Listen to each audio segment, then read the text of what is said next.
is that you're hearing today about this headwinds make us stronger. That's not just a challenge that you face here in the Philippines. The issues that have faced the world, the issues that are going around the world at the moment, they face everybody. How the Australian market is situated. I've got a little bit of a presentation and a video later on that's going to pull all of this together and explain the direction that, that Australia is going in. And it's not just about technology. It's about the business process and how Australian contact centres are starting to have to deal with the Gen Y and the fact that they want to be they want interactions to happen in a different way. I have a couple of kids at university at the moment, and I can tell you that the way they communicate, when they communicate, completely different to my wife and I. When I look at it, I'm going to start to look at the costs associated with that and why that's important to Australia and why BPM is important to Australia. But if I have a look at the stats behind it at the moment, around about 2,000 or so contact centres or organisations in Australia that have contact centres of a varying size. And they're not the same sort of sizes that you see here in the Philippines. We have a number that are up about the 15,000, 20,000 seats, but the primary market sits from the 100 seats below. There's about 213,000 seats across Australia. It's not a huge market when you consider how many seats and how many centres you have here in the Philippines. I think we're talking 1.15 million seats, people employed. That's 213,000 seats in Australia, typically. The market continues to grow.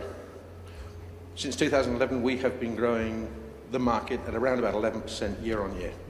And that's a very positive statement. It's a very positive outcome because it shows that even with all of the momentum to outsourcing, the market still grows. And there's a lot of reason behind that, and I'm going to get into some of that very shortly.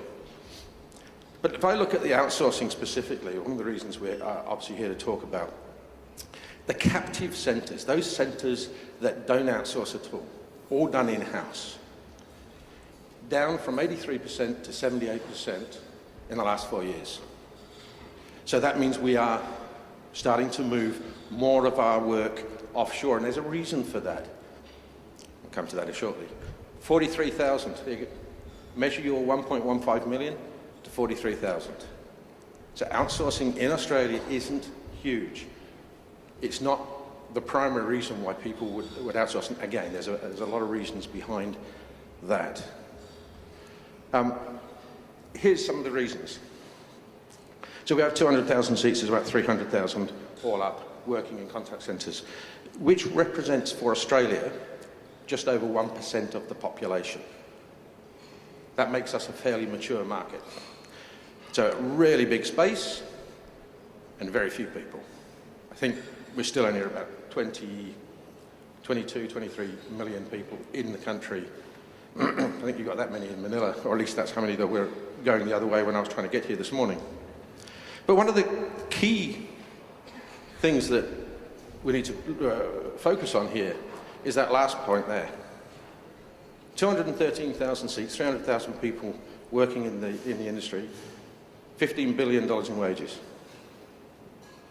That is one of the primary reasons why Australia has looked to its outsourcing to try and manage cost. And in the past, the history has been that organisations need to be competitive. They need to provide that. So they started outsourcing. India came along 6, 7, 8 years ago, and everybody was outsourcing. And within the Australian market, everybody in Australia will tell you they have an opinion on outsourcing. And it wasn't that they disliked the concept of outsourcing, it was that they disliked the concept that they were no longer valuable. So organisations started to onshore again.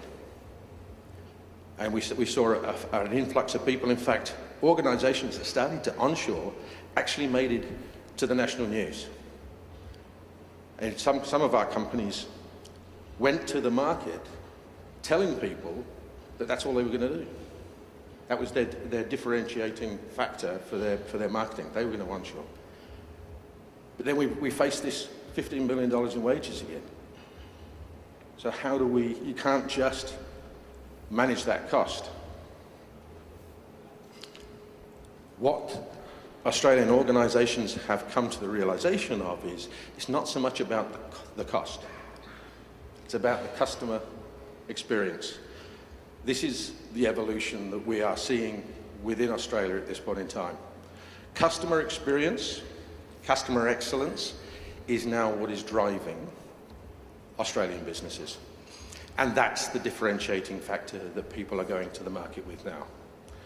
So they understand that there's a cost issue that's related to that, but they need to drive better customer experience. 23% of organisations are happy to outsource. 55% of those have an onshoring preference. They still haven't got there yet. 45% of them, therefore, are ready to take that step. But they are going to have expectations of markets that want to play with their customers and want to engage with them. And this is where the story is going to. So where is it? Well, customer excellence, customer experience is king. It is now the primary driver within Australia. Conversations are getting more complex. That Gen Y group that I talked about at the beginning, they want to interact differently. They want to talk to us in a different way. They want to start using different channels. We've talked about multi-skill in the past. There was some talk about in some of the slides earlier on about multi-skill, about where that's going. Australia's now evolving beyond multi-skill. Those concepts of multi-skill are now moving to a single transaction over multiple channels, moving in one direction to one outcome. And all of those are seen as the part of the same conversation. And I'm going to show you a little video that will pull this together. It's moved from cost containment, to cost containment from cost reduction. So that's a really important point.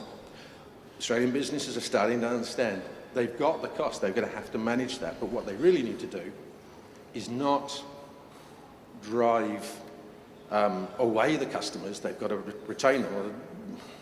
There are many stats on what it costs to acquire versus maintain a customer. Some say 7, some say 9 to 1. Doesn't much matter. You don't want to lose them when you've got them. What we're also seeing in Australia is a very large focus on removing contact centres and other business units as a silo. Enterprise-wide is king. And the reason enterprise-wide is king is people want to interact with all parts of your business, and contact centres are the key to make that. They're the glue that makes that work. So we're seeing contact centres, we're seeing BPM move into that space, and we're seeing that some of our banks, for instance, they no longer have a contact centre. They have a direct channel, direct voice channel, to mobile bankers. Insurance is the same. So they are bringing the skill base up within their contact centres and being able to answer those questions and facilitate that information at the contact centre level, as well as go right across the entire enterprise.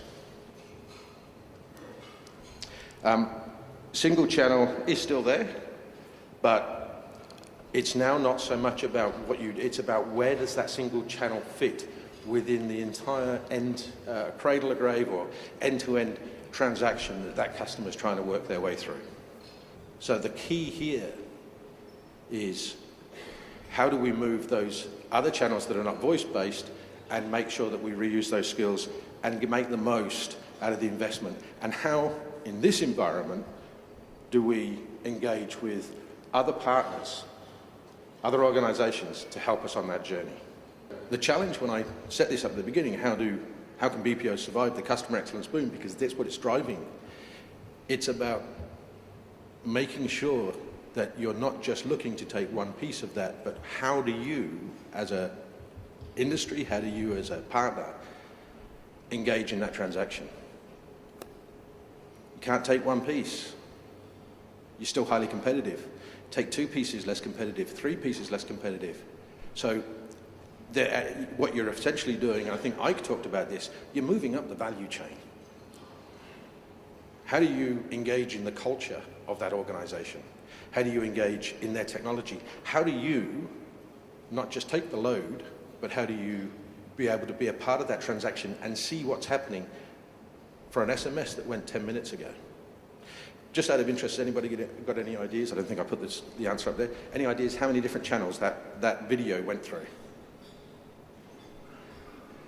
I think the answer was about 12.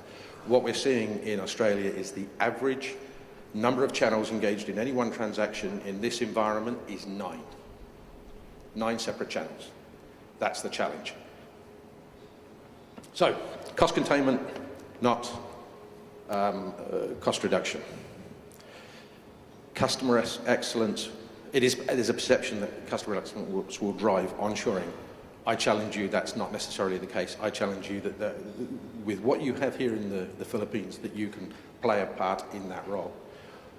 We've already heard other speakers talking about how it's such a well-respected market. So moving up that value chain and having those pieces. We also saw in there, not just your SMSs and your other channels, but we saw artificial intelligence, the robotics coming into play and all those things. They have a part to play. And if you have those services, so you can have that part to play within a transaction. As it says, customers engage in up to 9 channels for any single interaction or any single transaction. One of the things that we find in Australia is that one of the challenges they have is they have to service up to 4 generations. It's an aging market. We're not producing them at the bottom end as fast as, we're not killing them off at the top end as fast as we're producing them at the bottom end, so it's an aging market. And with more and more Gen Y coming into the marketplace, busy lives, that's what's driving the way that they want to interact. So that's what Australian companies are looking for when they come for outsourcing. As I said earlier on, banks no longer have contact centres, they have bankers or associates. So, are they looking for, what are our businesses looking for? Is it a revolution or an evolution? I would argue it's an evolution, but it's a step change. And it is how companies in Australia are differentiating themselves, and they're looking for people to be able to play a part in that. It requires more complex skills. Single skill isn't going to cut it in that environment, so your agents will need to have more complex skills, be a bigger part of the value chain. Customer expectation drives everything. They lose a customer, they've got to go and acquire another one. So customer expectation and customer excellence drives everything. Servicing across multiple channels, broader conversations. So it's not about just having the right scripting, but having people that truly understand the information that they have to provide and helping people get through that. Agility and getting ready to anticipate the next move. Now, I've been traveling here for a number of years. I would argue that you guys are ready for that. And given that that's the way that the evolution is happening in Australia, that's what Australian companies will be coming to you to be a part of.